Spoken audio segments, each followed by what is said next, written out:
জুলাই সনদের কার্যকারিতা স্থগিত চেয়ে মহামান্য হাইকোর্টে একটি রিট পিটিশন দায়ের করা হয়েছে।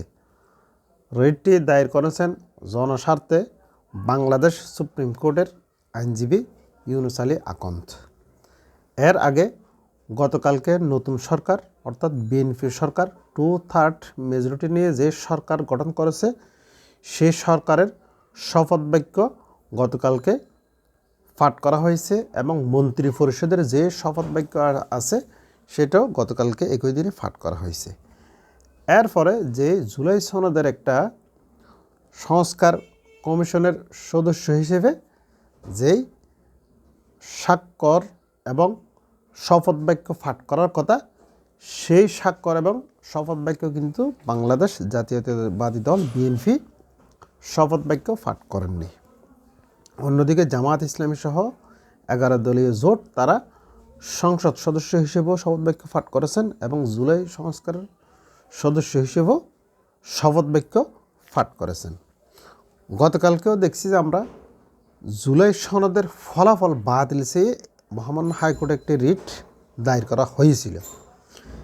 আজকে প্রথম সচিবালয়ে নতুন সরকার প্রথম কার্যদিবস করতে যাচ্ছেন।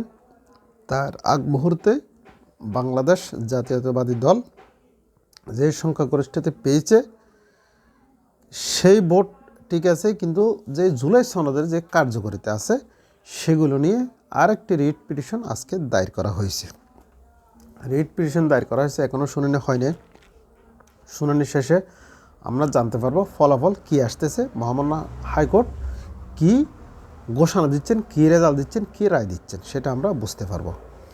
এর আগে আরেকটা বিষয় আমাদের জানতে হবে যে জুলাই সনদের মধ্যে আরেকটা গুরুত্বপূর্ণ পয়েন্ট হলো বিএনপির জন্য খুবই সাংঘর্ষিক, সেটা যে বর্তমানের চেয়ারম্যান হচ্ছেন বিএনপির চেয়ারম্যান হচ্ছেন জনাব তারেক রহমান, অন্যদিকে প্রধানমন্ত্রীও হচ্ছেন জনাব তারেক রহমান।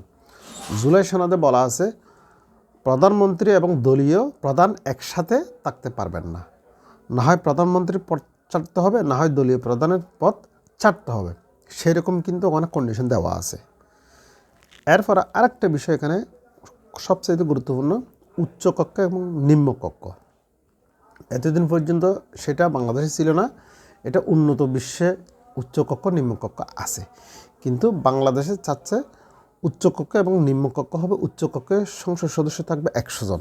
এখন উচ্চকক্ষের সংসদ সদস্য কারা কারা থাকবেন, কোন অনুপাতে কোন রেশিওর ভিত্তিতে উচ্চকক্ষ সংসদ সদস্যরা এই নির্বাচিত হবে। বাংলাদেশ জামায়াত ইসলামী চাচ্ছেন যে ভোটের আনুপাতিক হারে ভোট যে দল যত পার্সেন্ট পাবে সেই দল সে তত পার্সেন্ট এই সংসদ সদস্য উচ্চকক্ষে তারা রাখবেন।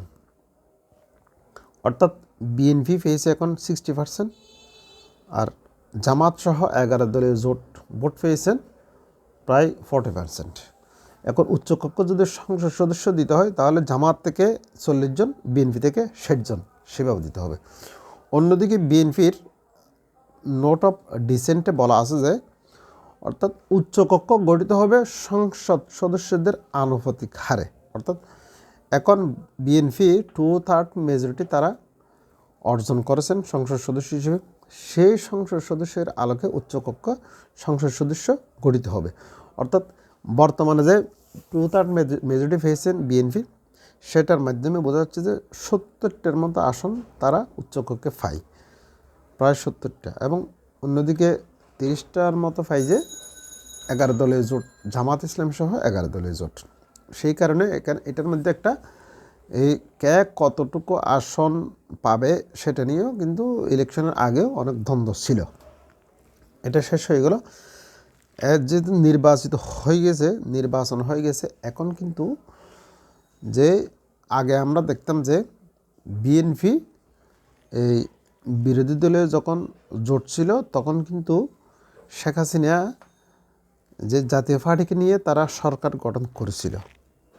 অন্যদিকে এবার দেখা যাচ্ছে যে জামাতকে কিন্তু তারা সরকারে নেয়নি, যেহেতু ওরা জামাত বিএনপির বক্তব্য হলো বিরোধী দল যাতে শক্তিশালী হয় সেই কারণে তারা সরকারে তাদেরকে নেয়নি।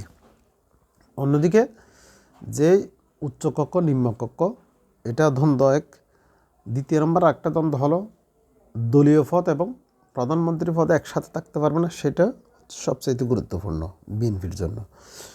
গত সরকার আমলে আমরা দেখছি যে এতদিন পর্যন্ত যে সরকারগুলো গঠিত হয়েছে, এরশাদ সাহেব যখন ক্ষমতায় ছিলেন তখন কিন্তু দলীয় পদেও প্রধান ছিলেন এবং সরকারেও প্রধান ছিলেন।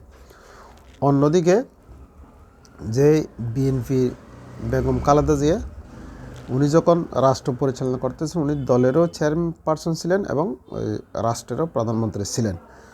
অন্যদিকে শেখ হাসিনার আমলেও উনি দলেরও প্রধানমন্ত্রী ছিলেন, অন্যদিকে শেখ হাসিনা যে দলীয়রও প্রধানমন্ত্রী ছিলেন, দলের প্রধান ছিলেন এবং রাষ্ট্রেরও প্রধানমন্ত্রী ছিলেন।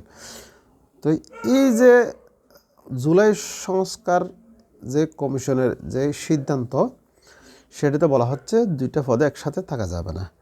সে কারণে বলা হচ্ছে এটা হচ্ছে বিএনপির সাথে বিশাল একটা সাংঘর্ষিক একটা বিষয়। সে কারণে যে রিট পিটিশনগুলো হচ্ছে সেগুলোরও কিন্তু বিএনপির একটা সিগন্যাল, গ্রিন সিগন্যাল থাকতে পারে।